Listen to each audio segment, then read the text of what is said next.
So thank you so much for joining us and welcome to our webinar on cybersecurity foundations before AI adoption. So this is such an important topic, AI, it's exciting, but without strong cybersecurity, it can quickly become a risk instead of an advantage. So good afternoon and welcome to today's session. We're going to be running this session for about an hour. And we'll have a live Q&A towards the end. So please feel free to drop your questions in the chat as we go. You'll see the chat function at the top there. And I'll feed them to the speakers if need be, if I see that they're very pertinent to the slides that they're talking to, but otherwise we can save them for the end as well. But don't store them up. We love as many real life questions coming from you all just to get the most out of it for yourself and for others that are also on the session. So today's discussion is all about laying the right foundations for AI adoption, because cybersecurity isn't optional, it's the starting point. Now, I am going to be introducing you to a fantastic set of panelists for today's session. We have got Courtney Worrell. So Courtney is the National Head of Legal at Macquarie Bank. We also have Fiona McLay. She's the Lead AI Client Advisor at Thomson Reuters. And we also have Bradley Kane, CEO and co-founder of Kane Mathrick Tech, joined by Scott Mathrick, the COO and co-founder of Kane Mathrick Tech as well. So first up, we actually have Scott Mathrick. So I will just cross over to the next page and give you Scott, I might pass over to you. You're going to be kicking off today's session. Thanks, Sarah. Welcome, everyone. Today, we're going to go through, first of all, what AI is doing within our businesses, but also what frameworks we have to follow as a business. And I'm not going to go too deep today. I really just want to scratch the surface. Today's more about the governance and what these frameworks and AI are doing for our businesses. So first of all, we'll talk about being AI ready, and we'll speak about the three things really that's governance, leadership, and responsibility. So we're at the point now where cybersecurity is not, or is now pretty much an essential thing within our businesses. So as we go through, I'll speak about governance today, and then I'll hand over to Brad, who will speak about our leadership responsibilities and also our foundational technology. So just to scratch the surface again, just to talk about the essential things that we need to be doing and thinking about within our businesses. So first of all, it's the Essential 8. Again, that's a government framework that I think everyone on this call would probably know about. I'm not going to go into those individual items, but essentially it's eight key things that we can do within our businesses. And history tells us that if we do those 8 things, we're 84% less likely to have a cyber breach within our businesses. And then we've got the AML, so the anti-money laundering, and the CTF frameworks, which are now in place. If you haven't signed up to them, I'm sure that everyone on this call has, but we have by the 1st of July 2026 to sign up to those frameworks with AUSTRAC. So both the frameworks, they include a compliance program, a set of policies and procedures for your businesses to set the controls within your firm when you're transacting with money, and also just making sure that you've got the right due diligence in place, that when you're partnering with a new company, you actually know the frameworks and the protocols that you must follow. As an example, if you're setting up a property transaction for someone or creating a brand new company, there is now guidelines that you have to follow. And one of those things includes the new SMR, so the Smarter Matter Reporting, or the Smart Matter Reporting, that basically monitors and controls how you deal with those transactions and make sure that you're following the right procedures. And again, that data has to be kept now for 7 years. Probably not everyone wants to hear, but it's more data storage we have to keep on our systems to make sure that we're keeping everything for 7 years. So, and what we're seeing around our field as well is a lot of lawyer firms now actually putting offices in place to actually run these programs and platforms within their business.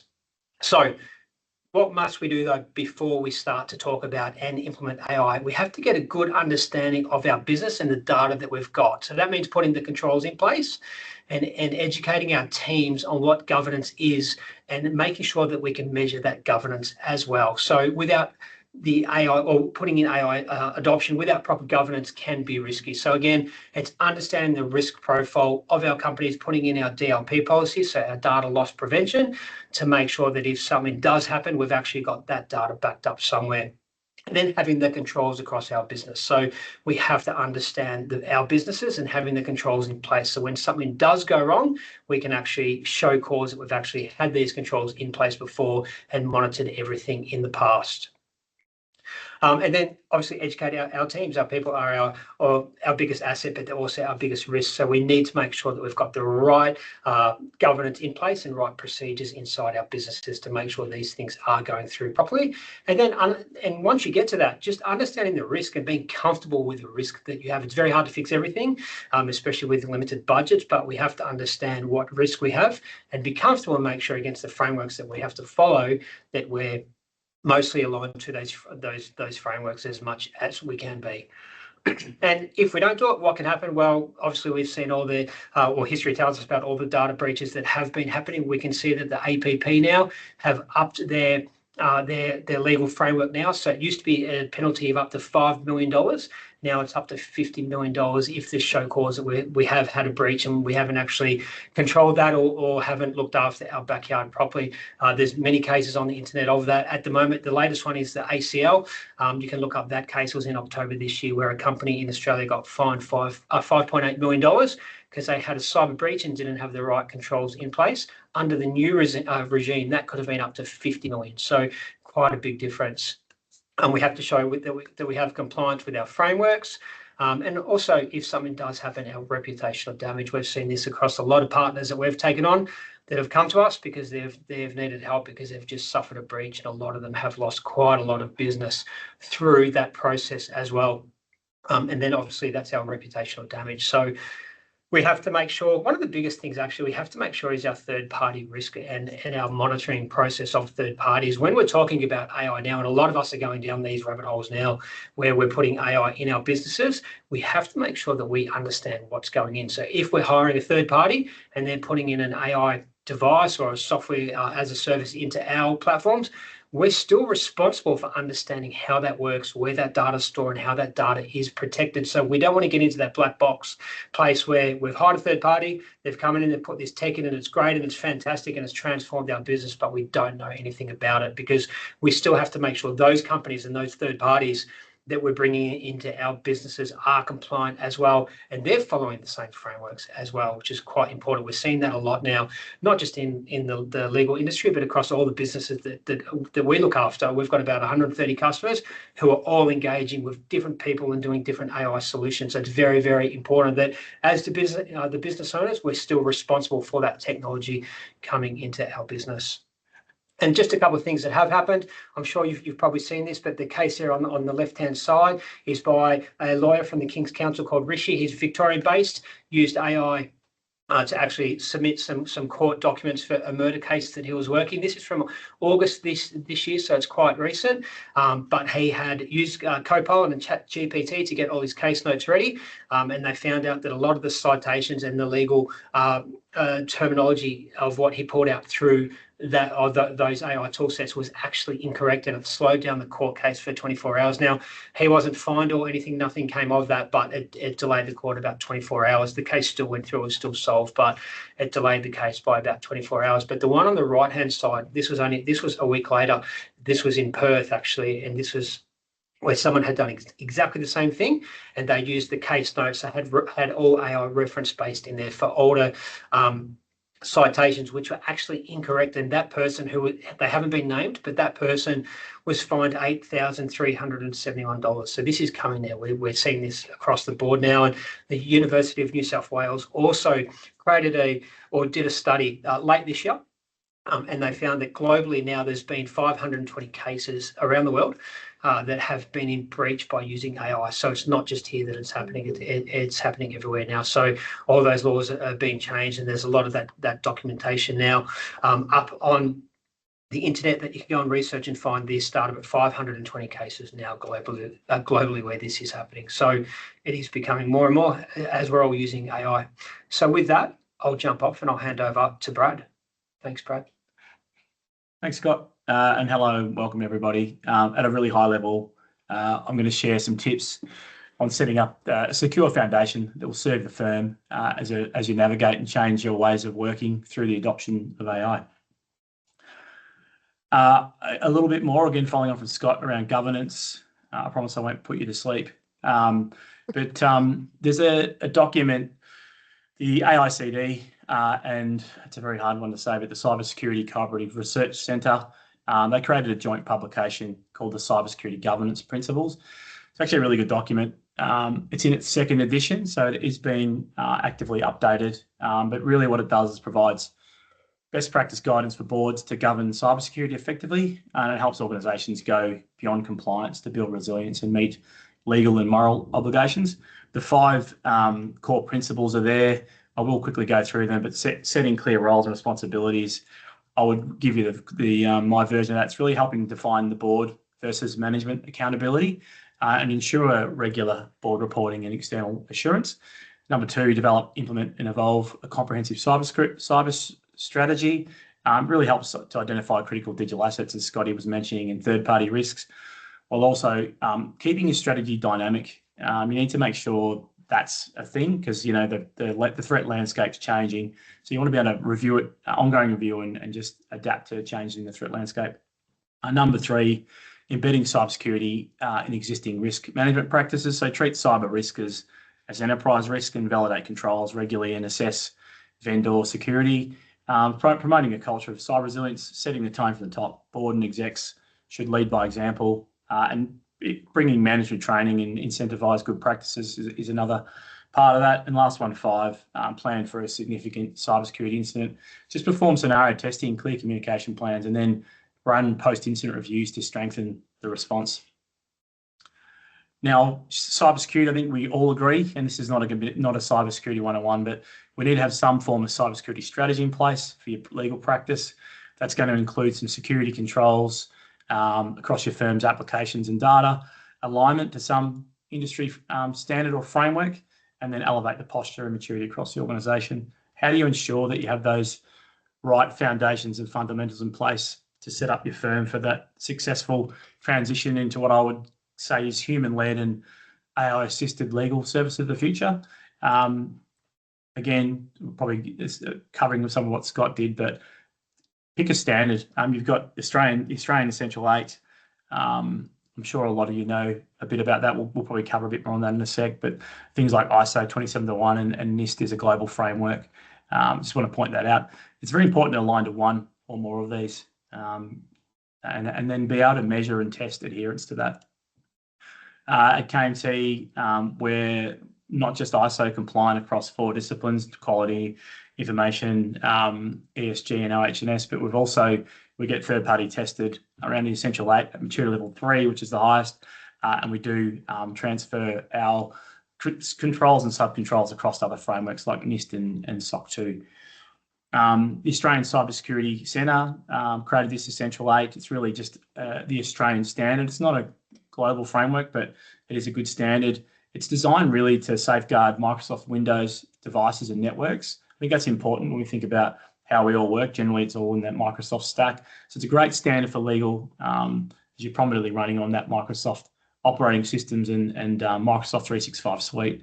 If you consider the notifiable data breaches scheme, if all those reported breaches had had the Essential 8 in at maturity level 2, the recent reporting shows that 91% of those reported breaches would have been avoided. So just think about that in context, that if you have the Essential 8 ML2, you're going to reduce your risk by about 91%. So the main point then is, how do you test it? A lot of organisations say they are aligned, but we're seeing in a lot of cases with new clients that they're nowhere near it.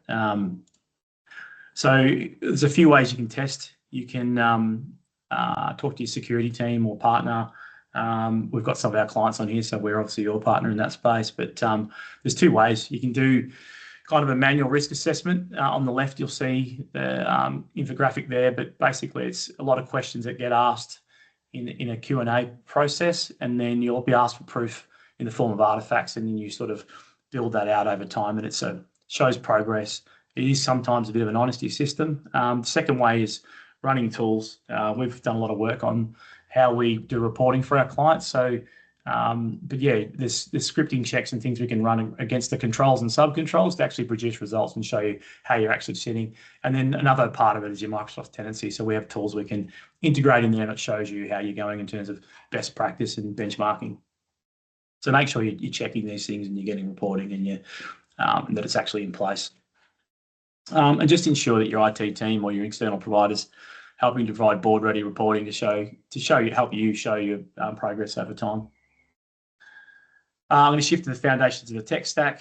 I know I'm rushing through this, but most law firms, as I said before, run on Microsoft devices and the Microsoft 365 suite. When configured properly, that Microsoft ecosystem is truly enterprise grade. Even for small firms, it doesn't matter on the size of the organization. If you look at plans like Microsoft Business Premium 365, you get a lot built into that around the security, compliance, and identity. That Microsoft identity and access is the foundation. So if you lay all the foundations in the Microsoft 365 platform for your identity, security, and data governance, one of the wins we're seeing is enabling things like single sign-on. So that's a part of Microsoft Entra ID, used to be called Active Directory, but think of it, staff will use one secure login for everything, reducing password sprawl and improving control. You can combine things like multi-factor authentication and something called conditional access. If you put those things in place, you're generally going to block about 99% of account hacks, while having that advantage of having one password, one MFA prompt instead of multiple. An example of a practical flow would be, logging into your device. You'll then naturally get access to all the Microsoft suite. You'll get, if you do integrate, say, your practice management system, again, seamless access to that, all under that Microsoft credentials. Just means that, and on the device side, I think I quickly mentioned conditional access. We enroll your devices into what's called Intune, and we turn on that policy that means that you can't really log into your systems externally unless it's a device that's enrolled and got all the security. So a device we know about it. So it makes it easier for you and your team, but much harder for hackers. So when this is in place, you configure that. You can go further and configure the Microsoft data. This isn't a Microsoft pitch, by the way, but Microsoft data governance, it sounds like it, and compliance. You can start to put on things like Scott mentioned, data loss prevention. You can go really deep on that side of things. And the last slide, I'll make this quick, but the main point I want to make is we're working in that predominantly Microsoft ecosystem. So please check and make sure and unlock the full power of that platform to set up your identity, security, and data for success. The last point I'll make is that, you should always look for and ask questions about how your platforms integrate, not just always about Microsoft, but think about the full journey process mapping of, we call it sales when we meet a new client. You may or may not in a legal firm, but how do you go from that sales through to service and ongoing customer experience? Think about the work the same way that data and flows through your organization. So think about the integrations between practice management and Microsoft as an example. And once you do that, you should be able to start to automate workflows across your platform. So I hope that provides a bit of insight into setting the foundations. I'm happy to take questions at the end or discuss further at a later date. Yeah, great. And thank you, Brad. And now we've got Courtney Worrell, who's the National Head of Legal at Macquarie Bank. Thanks, Courtney. Welcome. Thank you so much, Sarah, and thank you everyone for having me. As you mentioned, I'm the National Head of Legal Banking at Macquarie, and what my role entails is travelling around the country and speaking to the over 600 legal firms that Macquarie works with. So I get to have some really incredible conversations around credit, around growth in firms, around challenges that firms may be facing. And one of the big topics of conversation that we are talking about right now is, of course, artificial intelligence. So I'm really excited to share some of the learnings from Macquarie's own AI journey. Today, we've gone through a really rapid transformation process, probably starting in April this year. So I'd love to share some examples around that, but also some of the best practice of what I'm seeing around the country, and some tips and tricks and hopefully some practical takeaways for your firm as well. So where I'm going to start today is 4 industry observations. I really wanted to anchor the discussion today in these trends. So innovation, efficiency, client experience, and people. These aren't just buzzwords, but they actually represent a really delicate and often tense balancing act that every successful law firm must navigate. The 4 forces here are actually deeply connected, and mastering how they work together will really be the key to unlocking profitable growth in your legal firm. So I think it's first important to acknowledge where these 4 elements meet. There is often friction where that occurs, and we call this the innovative tension. Clients expect more value and better service, which puts pressure on efficiency in the firm. Your team may want to engage in more meaningful, high-impact work, which can often feel at odds with the day-to-day grind. But what I think is important to note is that where this friction does exist, opportunity will absolutely flourish. And without this discomfort, innovation just won't progress. So, how do we lean into this tension? And for me, it really starts with efficiency. And this is the basis of almost every conversation that myself and our bankers have with the legal firms that we work with. Efficiency has often been seen as a cost-cutting measure, but it's definitely more strategic than that. So thinking about your firm and your team and the hours that they spend on routine administrative or repetitive tasks, by leveraging technology to streamline and automate that work, you aren't just saving the firm money, but you're actually freeing up your firm's most valuable resource, your people, to focus on complex problem solving, strategic advice, and actually deepening their client relationships. So I think it's really important to not just see efficiency as cost saving, but it's about building capacity within your firm. One of the key areas we talk to our clients about this, and Scott and Brad reference this in their presentations, is deep integrations across the sector, not just with bank feeds, say, coming into your legal practice management software. So this is something that we really focus on at Macquarie without doing the hard sell. We integrate with a lot of the key legal practice management softwares in market, and what our aim is to remove or minimise at least administration work across trust and controlled monies. And what this does is free up staff for new areas that you need them in the firm. And, we've also touched on today AML Tranche 2. What an amazing opportunity if you can free up sort of trust administration staff within your business and redirect them towards Tranche 2, instead of going to market and having to hire all new staff, which we know is going to become more and more expensive as the deadline comes in for July next year. So building capacity through efficiency brings us to client experience and people. When your team is more empowered and engaged in higher value work, the client experience naturally improves. Clients get faster, more transparent and more cost-effective services, and your team is more professionally satisfied as well, which is a real key to attracting and retaining staff, particularly in this continuing very competitive market in legal employment we see at the moment. So we know there's lots of benefits from tech adoption, but Macquarie's done several benchmarking surveys over the last few years, which shows there still really is a hesitancy of firms to really embrace tech. And what we see, we asked our clients, what were those reasons for that hesitancy? And they're absolutely understandable. Concerns around cost, I should say, security or implementation. But in my mind now, the rewards are absolutely too great to ignore. So now is the time that firms need to be absolutely embracing this. I know from a banker's perspective, annually I'll go through and assess the risk that I see across the legal sector, how it relates to our banking clients. And my number one risk at the moment that I'm talking internally around is, what is the viability of the firm's model going forward? Will they remain competitive into the future? And as a banker, I'm concerned about that, not just for, the well-being of the firm, but, we often have money out the door. We're a bank, we've lent money. So I want to make sure the ability to repay that money is there. So I think from my perspective, we want to understand how a firm is viable into the future. So really looking at these 4 observations and saying, how do we improve them all? How do we use these trends to drive the firm forward? Now, let me flick to the next one if I can do that. There we go. The answer, I believe, lies squarely in artificial intelligence. It's absolutely the key to driving innovation and efficiency, but also enhancing the client and employee experience at the same time. And what I love is that AI means we don't have to sacrifice one to the other. We know we have finite time in our roles and in our day, so let's use AI to power that and actually drive all of these elements of the business forward. It's not about choosing between innovation and efficiency, it's about using AI to actually achieve both.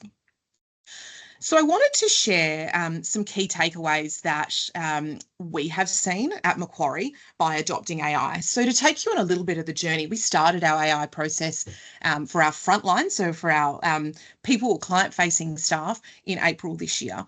And we really started at the basics. We were teaching our staff, including myself, how to appropriately prompt, what to actually put into the AI to get the best outcome. We were teaching our staff beyond that, the fundamentals of AI and, what ethical artificial intelligence looks like. And what this has now moved into is we have trained all of our staff in how to create agents to actually help do elements of their job. Now, we do use, as the team we're talking about, we use a Microsoft suite of products, but we have actually pursued the Google suite of AI technology within our business. And I would say, so we use Gemini for corporates. I would say now Gemini is my most utilized app. And that is beyond Outlook, that is beyond Word. It's crazy. So whichever AI application you use, it quickly becomes a really fundamental part of your day. So what we've seen is, to put some numbers to it, a 20% increase in revenue per employee of those who are using our AI. A particular example, we implemented a fraud prevention model. This is now doing the work of over 200 people. An AI agent specifically is now saving one business $20,000 to $30,000 per month in lost time on a single billing task. So, some really tangible results of what we're seeing. So that's what our frontline bankers are using. For reference, our internal legal team, our in-house team, we're on pilot for Harvey, and we've seen really similar wonderful results. So whether it's Harvey, Lagore, obviously the platform we're going to hear about next as well, like I said, really tangible results of what can occur when you're using these properly and you train your staff. So what am I seeing here? Don't ignore the shift. Urgency is paramount. AI is not a future trend. It is absolutely a present day imperative. The cost of AI models we've seen has dropped over 280 times in 2 years, but the accuracy really has soared. So my view is, firms that do ignore this shift become the possibility of facing, being redundant, as it really does reshape professional services, and that's legal, it's accounting, it's banking. We've actually got a team in-house, and I'm not saying that your firm needs to do this, but we've got a team in-house that every morning has 2 hours blocked out to review the developments in AI overnight, because it is changing that rapidly. So we know that's not possible in the SME landscape.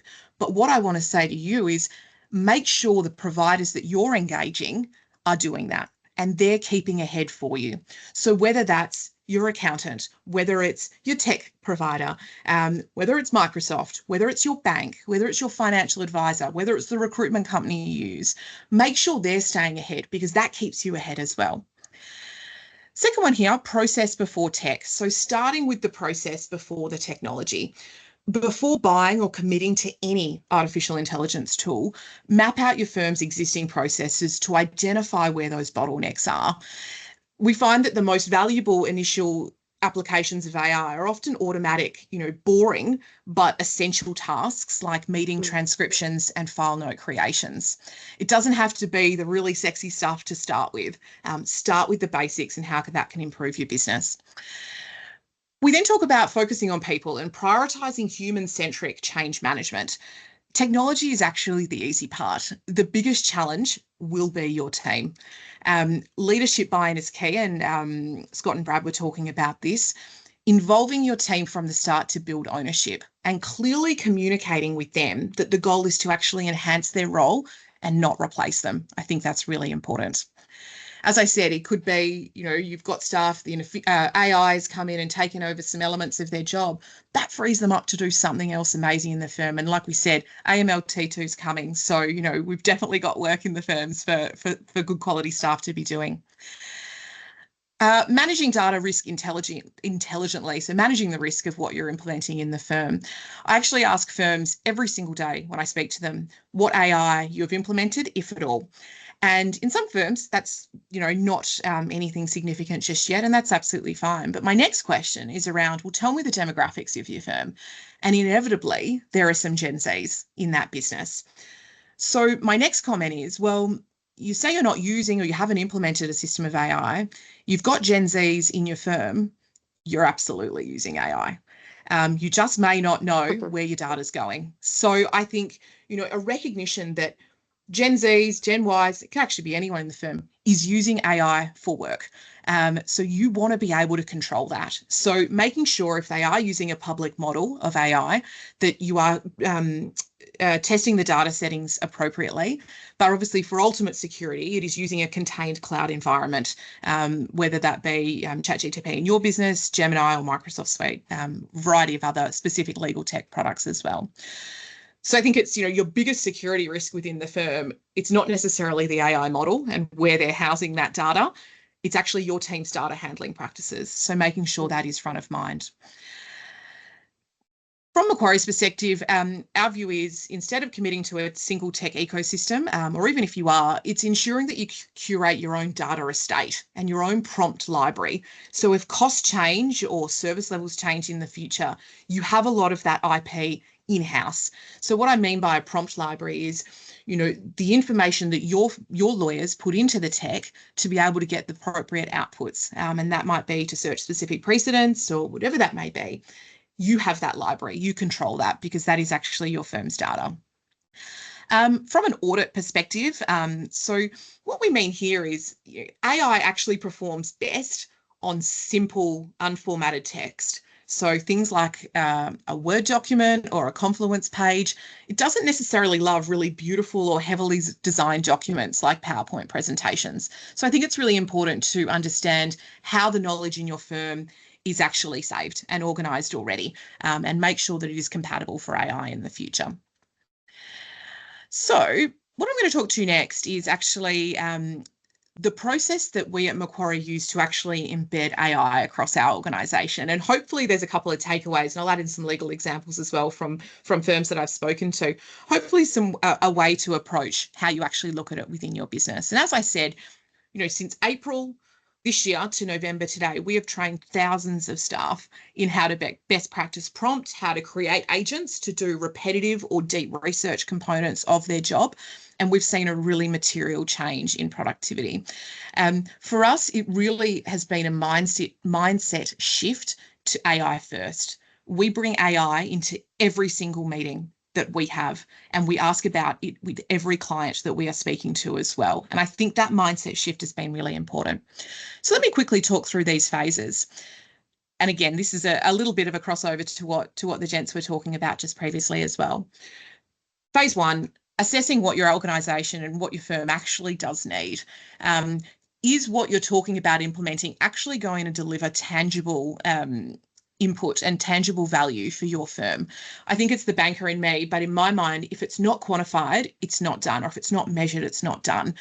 So absolutely make sure that you know what your firm needs and you can actually articulate those goals and what success looks like in implementing artificial intelligence or any tech platform within the business. Phase two, defining those AI competencies and roles. So what related skills do your people need to do this? Speaking with firms who have implemented AI systems, I'm loving hearing how they're often empowering the Gen Zs in their firm to review and run these processes. They might not be a partner, they might not be, the head of tech or the head of IT, but it's saying, you're actually really interested, you're passionate about this, let's get you to run some of these processes and sandbox some of these ideas. And I'm loving seeing that engagement. We're actually seeing a real boost in engagement from our firms of that next generation in staff as well, because they're empowered to run something themselves. Developing a tiered learning framework. So making sure that the learning is accessible to everyone at the firm, a foundational course on what everyone needs to know about AI, demystify it for everyone within the organisation. Then something more of a deep dive, for your leaders. How do you actually bring your leaders along the journey and bring that change mindset? And then obviously some really detailed modules, as I said, in sandboxed environments so people can experiment and try with these systems. We then talk about leveraging diverse learning methods. So as I said, it doesn't just have to be webinars and online quizzes. Actually on-the-job training, and we have with our teams drop-in sessions weekly where we all bring a laptop in and we help each other create agents. And it has been so amazing for the AI adoption in our organisation. In terms of culture and processes, for changes to stick, it absolutely needs to be woven into the fabric of the firm. And we've done this. So as I mentioned, every single meeting, we have AI on the agenda. And we want all of our staff on a Monday morning in a team meeting to come and tell us how they have used AI in the previous week. And the collaboration and discussion that has come from that has been incredible. We're also using the mindset that if something is taking you longer than 30 minutes, consider how AI can help you complete that task. And in every conversation, if someone's in deep work and they're saying, I'm really stuck on this, managers, peers, colleagues empowered to say, actually, have you used AI? So we're keeping it front of mind. As I said, I love KPIs. I'm a banker. I love metrics. Making sure you're tracking the progress within this so critical. And as the guys touched on as well, addressing ethical and responsible AI. So ensuring there is a training on bias, privacy, and ethics as well. Now, I'm going to leave this slide today, but I hopefully will be sending these around after the presentation. I think this brings together all of the AI strategy into sort of one roadmap, and it's a visual representation of the journey that I've discussed today. I hope it ties in nicely, and I think understanding what your firm needs, as I said, will fit really well into what your firm will probably already be doing in respect to tranche 2. Understanding the service lines, what's working, what's not. So I think it's almost a 2 birds, 1 stone. A couple of final tips from me. Start small. Don't try and implement everything at once. Try with a small team before scaling across the entire firm. This allows for learning and refinement. It should be collaborative. AI is not just for the IT team. It's firm-wide implementation and firm-wide transformation. I have used it in the last week, for people leadership, in terms of monthly performance reviews with my staff. I'm using it to prepare that. My favourite was I interviewed a new banker last week. I put, equally applies to interviewing a lawyer. I put their CV, role description, some standard questions that we use as an organisation into AI and said, give me a best practice interview guide. And I would say it's the best interview I've ever done. I'll have to ask the candidate to double check that. I think that's really different ways of doing it. It's not just for the tech team, it's for absolutely everybody in the firm. And then communicate the benefits as well. There's so many success stories that come of AI. Make sure you share it. How it's sharing real world problems, how it's creating efficiency, and how it's actually making your role more fun and allowing you time to do the things that you do love. So yes, like I said, that is a lot from me today. I could talk about this all day, but I'm really excited about the conversations that we're having with legal firms. So if you've got any comments or questions, or you'd like some support to put into place some of what we've discussed today, myself, my colleague David Cooper, my colleagues around the country, we'd love to speak to you. Thank you. Oh, thanks, Courtney. Well, that was certainly great advice on how to encourage safe AI adoption in your organisation. We have got our next guest speaker joining us now, so please welcome Fiona McLay, who's the lead AI client advisor from Thomson Reuters. Okay, thanks, Fiona. Great. I just want to really go into a bit more of detail now. Courtney's really painted a great landscape about why AI is an urgent thing that you should be thinking about. When I talk to law firms, and I was a practicing lawyer for about 25 years in litigation, now all I do is test out AI. I've got Copilot agents. I use it all day and talk to lawyers about how they're using AI and try to work out better ways to get everyday tasks done with the assistance of AI. I put them into 3 different buckets. There's the general AI, so something like Copilot, ChatGPT. There's the legal specific AI, and we're going to talk about one in particular called CoCounsel. And then there's AI agents where you ask it to do a specific task. But I want to talk about that category of legal AI assistance, because I think sometimes it falls into a category where people don't know that they need it because they don't know what it can do. And so I want to just take a moment to show you, and it's just the tip of the iceberg, but what sort of thing a legal AI assistant can do. So yes, reviewing documents and extracting key details, summarising documents, preparing chronologies, coming up with a draft for you, helping you prepare to run an interview, looking through a big collection of documents to identify trends or subsets of relevant information, and also just being able to really comb through your existing pile of documents and For as long as I've been in law, everybody's always going to get sorted out their precedents in January, and nobody ever has time to do it in January. And AI really actually can help with that. So I'm really excited about some of the opportunities. Because I'm working with Thomson Reuters, I do want to just show you that that's the tool I have access to show you. There are a couple of reasons I think you want to be thinking about a legal specific AI.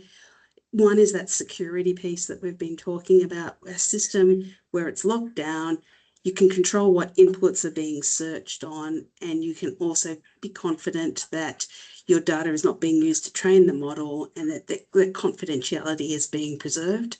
Also, the way that co-counselors works is it's been trained by a team of lawyers who run through and test the prompts and make sure that the output is good enough. So you're getting an output that is like as good as a junior lawyer rather than a more basic generic response. But I want to show you what sort of thing I'm talking about. You can see that it's a basic chat box. There is a library of prompts that you can use, but the system has been set up so that you don't have to have a lot of detailed prompt engineering skills. You can just ask it to help you summarize documents. I might just swap and start sharing. Yes, we might have to go to plan B. Working. That's fine. Yeah. I will just swap over to show you this screen. So a really common use case, what happened there, is we talked about transcribing client calls with permission, obviously. And you get a transcript of the call, and then you maybe you're out and about, you get back to the office, you can't remember what the client wanted you to do. You can run that transcript through co-counsel and ask it just to tell me what are the key issues, what does my client want. It comes up with a little summary for you, and you can click on the little pinpoint reference and you can see exactly what did they say when they were talking about how much money this problem is costing them. So then you can get the insight to exactly what you need to do.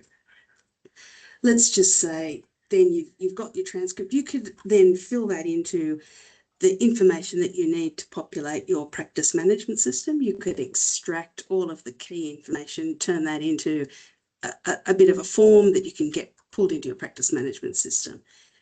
So you've asked your client to give you the invoices about this dispute about coffee supply. Co-counsel can do a review for you of a whole bunch of invoices and look at what happened in the history of this relationship, what's gone wrong that this company has suddenly decided they're not going to buy coffee anymore. Comes through, and with minimal prompting, it's done an analysis, it summarizes all of the dates of the invoices and the amounts, and it finds that there's no evidence of any problems over the history. You can then ask a research question.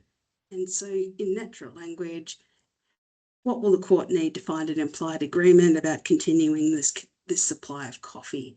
And it will go out to the co-counsel, will go to the Westlaw authorised reports and come back with a narrative response for you.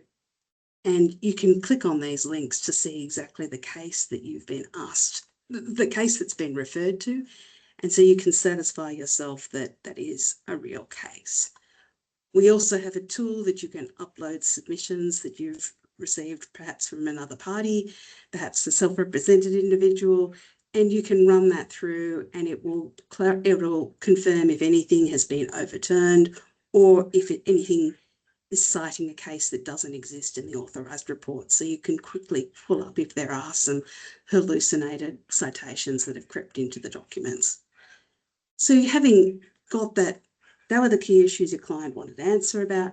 You've done an analysis of the documents, you've asked your research questions. You could then ask co-counsel to help you draft a response to your client or to draft a response letter of demand to the other side. I'm just going to jump in and show you a different way that you can use co-counsel, and that's in the Word. There is a Word add-in which enables you to open up a document in Word, and you can ask some questions about that document. So I can go in here and I can ask it some questions, and then it'll come up with 5 different things. I can then say, make this fairer for the customer. And it'll suggest some changes that I could use to make that document fairer. I think what's happened here is that my 2-factor authentication has clicked off while I've been sitting on the call. So that's It's going to blocking stop you. me doing your Yeah. lifetime demo for you. You can also find existing documents in your system that you want to pull in to use to amend this agreement. And you can also find a playbook and run a comparison against a particular playbook. It will then mark up any changes for you with a whole lot of red line, and you can go through and see what changes you need to make to that document. The playbook, we have a couple that we provide from Practical Law Content, but you can build your own, starting with maybe perhaps you've got a good template example or a contract you've previously negotiated, and you can build in guidance, escalation flags, and also what sort of comments you want to make to explain your negotiating position when you're marking up that contract.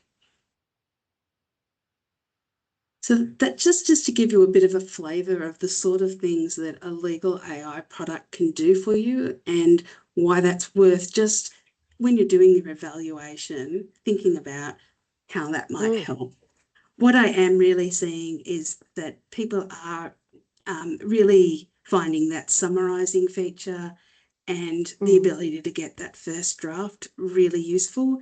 I think that being able to have that grounded in your own knowledge banks is going to be something that's increasingly valuable, and that will be where we're seeing people developing their own agents so that you can get that consistency that you need in legal quality work. But being able to have sort of repeatable processes available at the touch of a button, I'm really excited about that. I'm also excited about the ability to take some of that knowledge that's been floating around in people's heads for a long while, and whether you convert that into a playbook, whether you convert that into a dynamic template, or whether you turn that into a precedent, an agent that you can query. I think that's going to be a real game changer for law firms, being not only able to work more efficiently, but being able to do work that perhaps you couldn't do before. So when you can run searches over thousands of documents and get an answer pretty much instantly, it just enables you to not just answer the question your clients asked, but also to give them some insight, help them look around corners in a way that it wasn't cost effective for us to do that work before.